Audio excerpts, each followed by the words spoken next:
Good morning to all of you. I'm Sarah. I'm coming from the School of Dentistry, and this is my topic on microbiomics in dentistry. And that's a picture of our school just down the corner of Manning Drive. This is a patient that you may not see, or a smile you may not see on an everyday basis, but this is the standard patient that sits in my dental chair. I often find that these patients share a common story.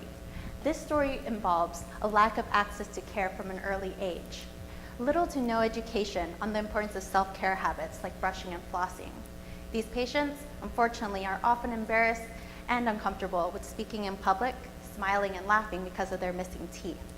These patients also have poor diets. They're unable to function with their mouths. A lot of patients have complained to me that they miss the feeling of biting into a steak and chewing a salad.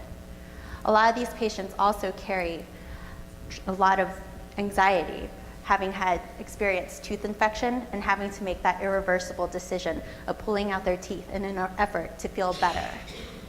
Now, while this is an extreme case of poor oral health, the truth of the matter is that dental disease affects all of us. To a certain extent, we've all experienced oral disease, be it tooth decay or gum diseases like gingivitis. And you and I may not have had to pay the cost that my patients do in order to restore their mouths.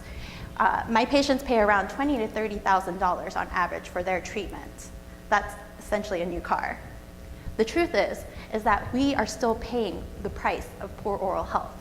In 2012, the Centers of Disease Control and Prevention reported that over $1 billion worth of emergency services rendered at hospitals were derived from dental problems.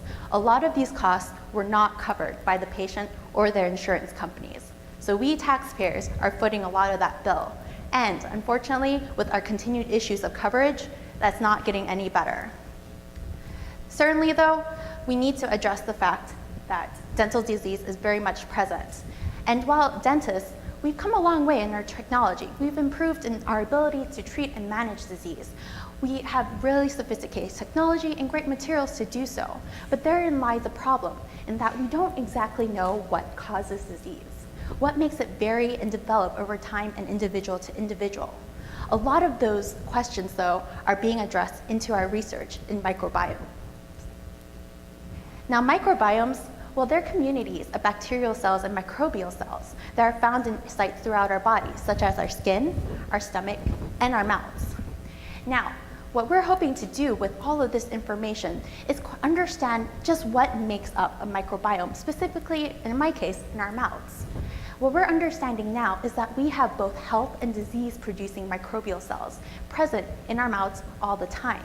And what determines our status of health and disease is actually how these cells interact with one another and our human body cells. This is important because microbial cells, in fact, outnumber our human body cells by at least 10 times. Common culprits like sugars and poor oral hygiene certainly have an impact on these interactions as well. So let's put it this way. In a state of symbiosis, that means that these cells are working in harmony, such that the health-producing bacteria and cells are actually better expressed, and therefore health reigns. But if we have dysbiosis or a disharmony, there's a shift. And for example, for me, let's say a new diet of sugar cookies to get through the exam week. I've been there and done that, and the stress, we need some sugar here. But that dysbiosis occurs, and therefore disease-causing bacteria and cells actually are better represented, and therefore disease predominates. So with all this new information, we're entering the field of microbiomics. This is personalized healthcare. What we're hoping to do is understand the genetic makeup of these microbial cells and our human cells and their interactions. And what we're hoping to do is understand the microbiologic profile of each oral environment that we encounter. In doing so, we can actually choose specific interventions that will more effectively and more efficiently produce treatment outcomes. What's great is that UNC actually houses the center leading this exploration into the human microbiomes. It's just down the street, right off of Manning Drive near the School of Public Health.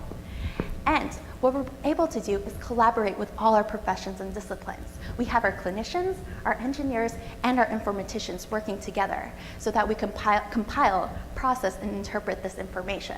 What we're hoping to do with this is improve our standards of care, not only to better manage disease, but actually to prevent it from happening altogether, and therefore improving the quality of life that we all experience. Thank you so much for your time.